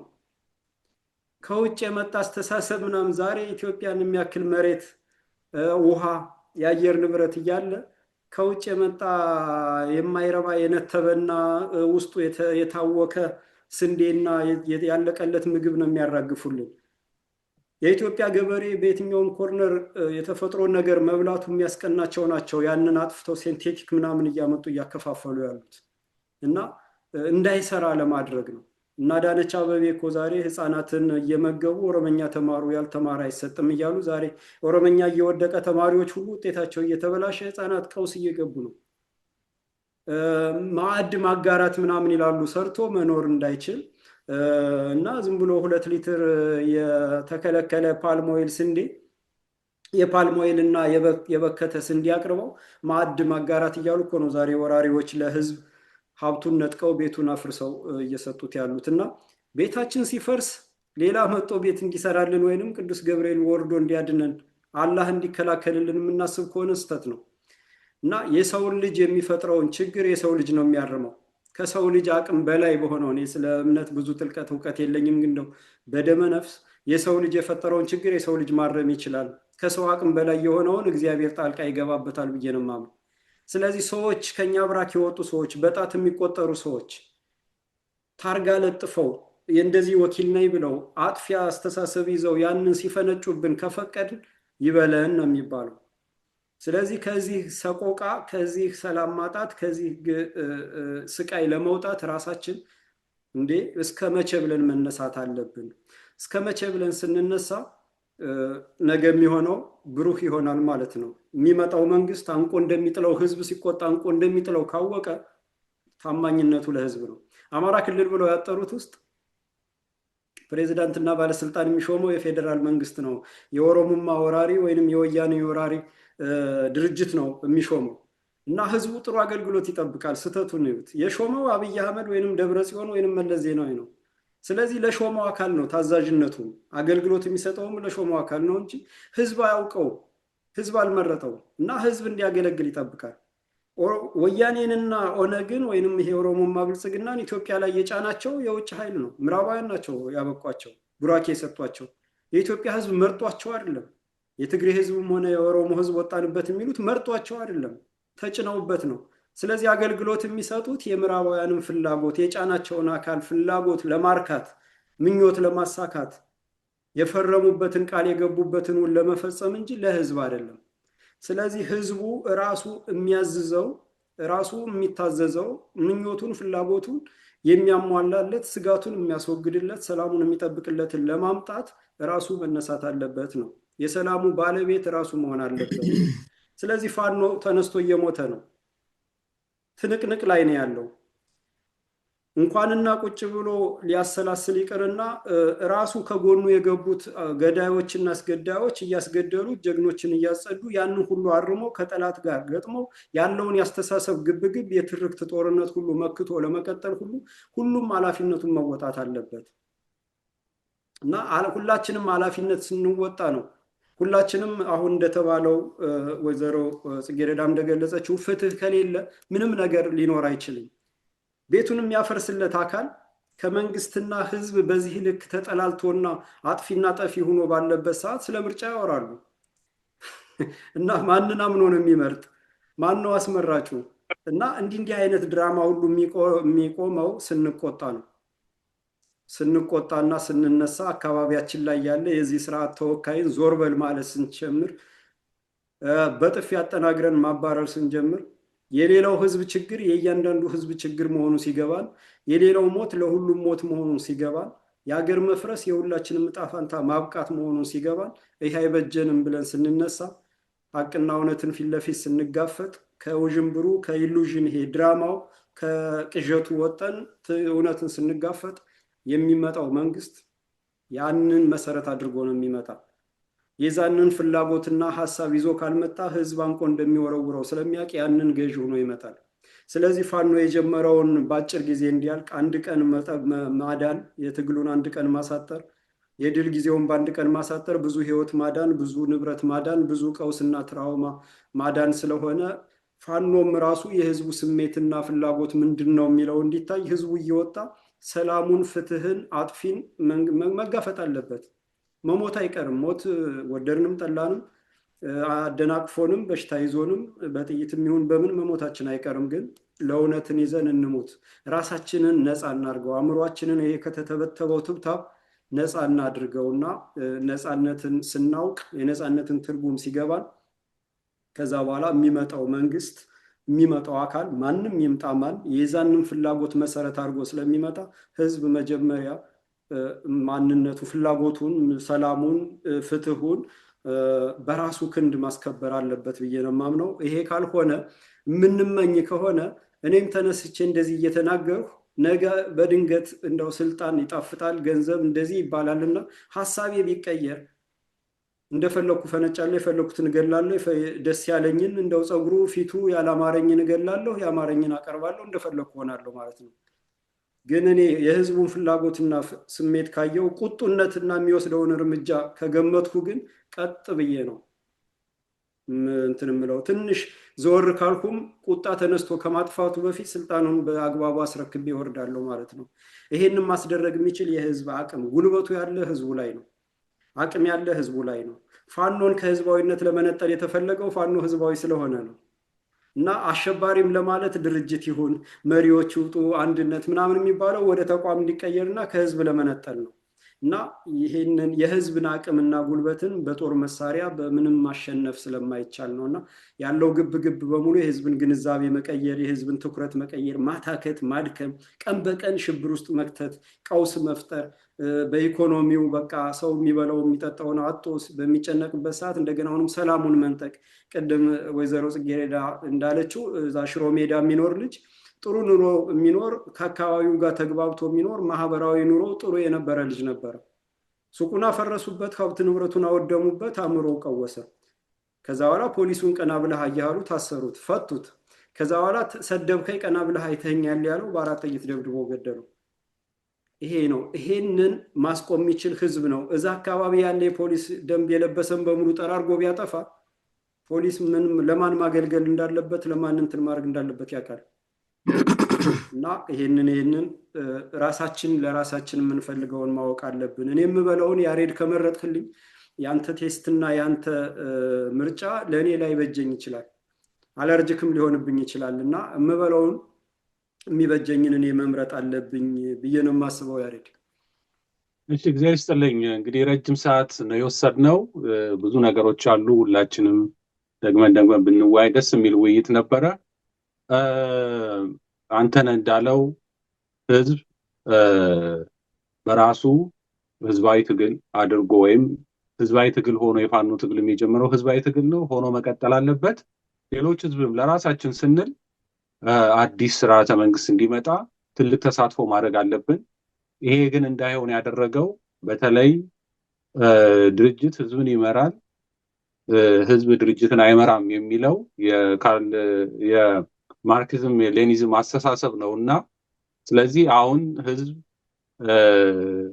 ድርጅትን ይመራል፣ ለዛውም ድርጅትን የሚቋቋምበትን ሁሉ ስርዓትና ህግ ያወጣል በሚለው አስበን ህዝቡ ሁሉ ኃላፊነቱን ወስዶ እያንዳንዱ ኃላፊነቱን ቢወስድ መልካም የሆነ ነገር መልካም የሆነ ስርዓተ መንግስት ይመጣል ብለን እንግዲህ እናስባለን። ሌላ ጊዜ በሌላ ውይይቶች እንግዲህ እስከምንገናኝ ለዛሬው